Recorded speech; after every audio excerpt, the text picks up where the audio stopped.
You with me are Cantos, and this time we're going to review this phone, Mivo Legend, which is this phone I have here right in my hand. So I got myself this one of the cheapest phone in the market. In Malaysia, worth 188 ringgit, which is highly affordable for most people. Which of course it's good spec. Okay, this phone is a model Legend using an 8.1 Android version, which is a Oreo, which is these days will be substantial for most of our usage. This phone, however, was built with a 3 gig RAM and 16 GB of internal memory. Not that much, but it'll do good. Especially this thing is able to use the SD card.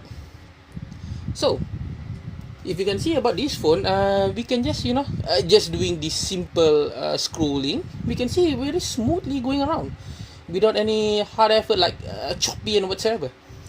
For this case, for a phone, normally I test it by watching a video, a high resolution video, or perhaps listen some music, just to hear how good the speaker was.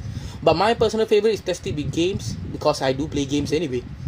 Both of my favorite will be either Broken Dawn, which is a light game but a very good way to test out the graphics, and DH5, or not specifically have to be 5, but Dungeon Hunters.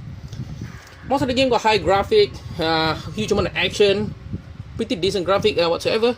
But in this case, we are just going to do a review. So yeah, as you can see here, this is the character which by default is selected as such. Let's name it to my name.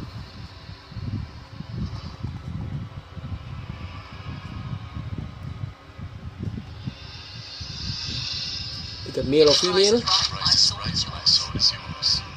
Okay, apparently this Dungeon Hunter don't have the class, unlike Dungeon Hunter 4 which I played back then.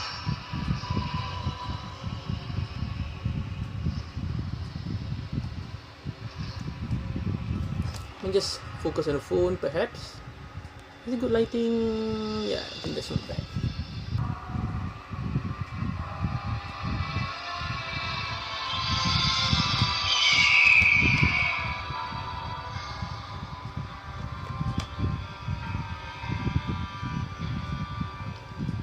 If you notice in detail, you can notice that this graphic is a little bit choppy just now. The bounty hunters are almost here.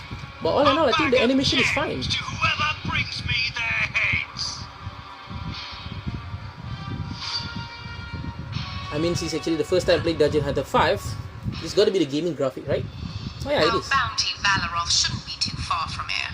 Try not to screw her. Just stay close, Siran. This is no time to show off. Just watch it. Alright, I guess it's time to fight. But I'm not really gonna fight now, just gonna... Okay, gameplay was quite smooth, despite its a bit choppiness. Oh wait, I gotta fight this one? Oh, that died too quickly.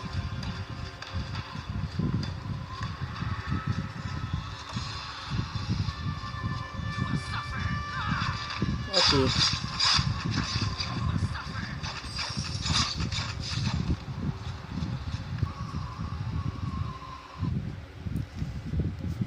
So what about the rest? I mean, the sounds okay, the animation was fine, the graphic was fine. What about the rest? Okay, so far I tested for maps as well. The GPS works well, but unfortunately, it doesn't work well for those who are on foot. It works very well for if you're in a car, traveling. I mean, in the speed. Despite it's quite choppy, it's good for big roads, but for small road and alleys, that will be quite troublesome. But it's still workable, we say. For the rest of it, I think the final one will be what? Testing out the camera, that is. Okay, if you can see here, our camera here, right here. This is the box. You can see, this thing got a damn bright, that's for sure. You can tell this even by looking at the screen. Don't really need to look at my eye, but it's a bit not that smooth. You can see the Mivo is a bit vibrating, despite my hand is a bit shaky.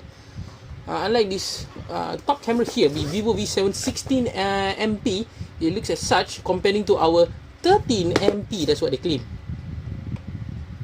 Okay, and the selfie will be about 5 MP, which I don't really need to show on that, since I'm not really using that anyways.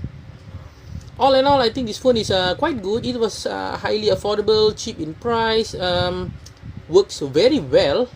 And you remember, everything had to review with how much you pay. yeah, for me it's beyond. You get what you pay for. That's that from me now. Review for Mivo Legend. You with me, Akantos, and the video ends here.